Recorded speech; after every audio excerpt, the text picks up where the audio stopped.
Charles Leclerc's championship hopes were dashed when he crashed out of the lead in the French GP, effectively handing the victory to championship rival Max Verstappen. Despite a radio outburst mentioning the car's throttle, Leclerc confirmed after the race that the crash was due to his driving error.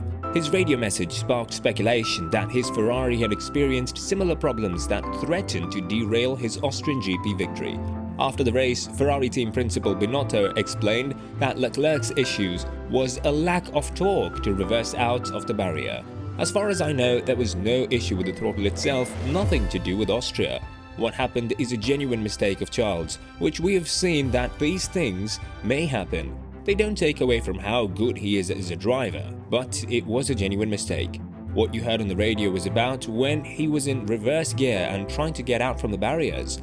There is a strategy, without going into the details, that somehow he was on the throttle and didn't feel sufficient torque from the engine. This is Leclerc's second high-profile error of the season, as he had previously lost points after spinning late in Emilia-Romagna GP. When asked if he was concerned about the errors in Leclerc's driving, Binotto said he expected his championship challenger to react positively at the next race in Hungary. I think he was certainly driving at the limit, so these things may happen when you're driving to the limit. Why has this happened? Is there anything else? We'll take our time with him to discuss and to judge. At the moment, there is certainly no reason to blame him, and I'm pretty sure he will learn.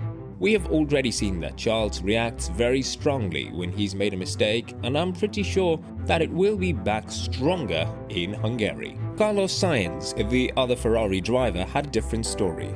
Sainz had skithed his way through the field after starting from the back of the grid after exceeding the permitted usage of several components and was challenging Perez for third place on lap 42 of 53 when the team radioed him to come in for a second tyre stop. For the second time this season, Sainz ignored the Ferrari pit wall and stayed out to pass Perez before pitting one lap later and ending up 9th. The Spaniard was then able to push his freshly shod Ferrari up to 5th by the checkered flag. But having been 3rd before his final pit stop, questions were raised about Ferrari's decision to pit Sainz. Sainz was also penalized 5 seconds for an unsafe release during his first pit stop.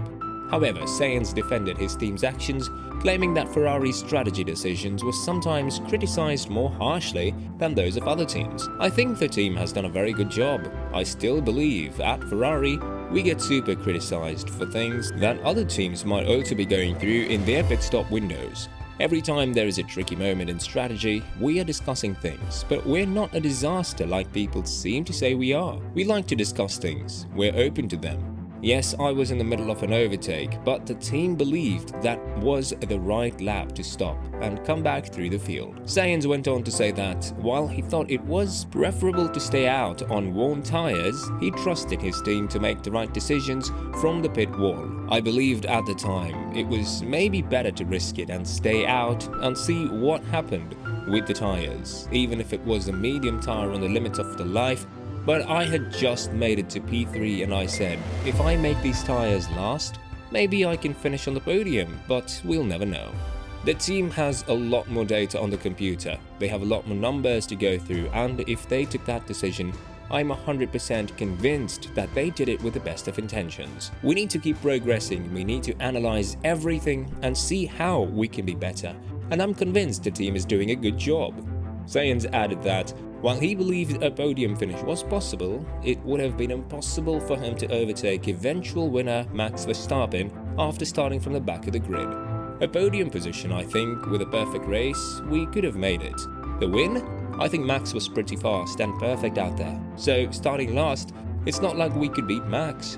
I think without the penalty, we would have started on pole or in the first row. Then a win would have been definitely possible, but we started 19th and how everything turned out, finishing P5 and taking the point for fastest lap is okay, but I believe that with a perfect race, we could have been further up. Overall, the French Grand Prix was a disaster for Ferrari. As a result, Verstappen has taken a 63-point lead in the Drivers' Championship, while Ferrari has fallen 82 points behind Red Bull in the Constructors' Championship. It also means that Mercedes, fresh off a double podium, is now closer in the standings to Ferrari than the Scuderia is to Red Bull. put to him that neither Leclerc nor Ferrari can afford any more issues in their quest to beat Verstappen and Red Bull to title glory, Binotto explained how his team will fight back at Hungary and beyond. No, we cannot, just as they cannot afford mistakes. I think that's the risk for everyone. We will take it step by step, race by race, and stay focused. We will try to challenge them, try to win all the races from now on to the end, which is the only thing we can do. Then let's see what will happen at the end of the season. This weekend, Formula 1 heads to Hungary for the final race before the sport's now traditional summer break. When asked about his pre-event expectations and how the Ferrari-Red Bull fight might play out, Binotto responded, "I think as usual it will be very tight. I think the car is behaving well. It has done well in hot and cold conditions. We will go there with maximum downforce, which is different to what we had here. Red Bull as well will need to put some more downforce on the car, so I'm not expecting such an advantage on the speed. We know that Hungary again is difficult for tires overheating, it's difficult for the front tires, for the traction. It's a very similar challenge to the French Grand Prix, and I think that we're doing a pretty good job." In terms of upgrades, it appears that Ferrari is introducing a relatively large new package of improvements between the French GP and this weekend's race in Hungary. The updates from Ferrari are said to be on the aerodynamic load, which should increase the efficiency of the F175 even further. The floor in particular will be a major focus as is expected. It is unknown how much time the updates will save. Ferrari is at or near the minimum weight of 798 kilograms, and in that regard, Matteo Binotto's men are running out of time to find ways to make the car lighter. Red Bull, on the other hand, is still capable of doing so. According to the latest reports, Max Verstappen and Sergio Perez's car is 10 kilograms too heavy. For a while, the Austrians weighed around 803 kilograms, but updates have added more weight. The Hungaroring, like Paul Ricard, should suit the RB18 better than Ferrari. However, given the expected upgrade package from Ferrari, the race is more of a toss-up. However, it should be noted that all of this is speculative and any changes will not be confirmed until we see the cars being unloaded on Thursday. Nonetheless, given Ferrari's recent lack of upgrades, it's safe to assume the reports are true. Thank you for your time. Be sure to like, subscribe and click the bell icon to be notified of future uploads. And let us know in the comments what you think.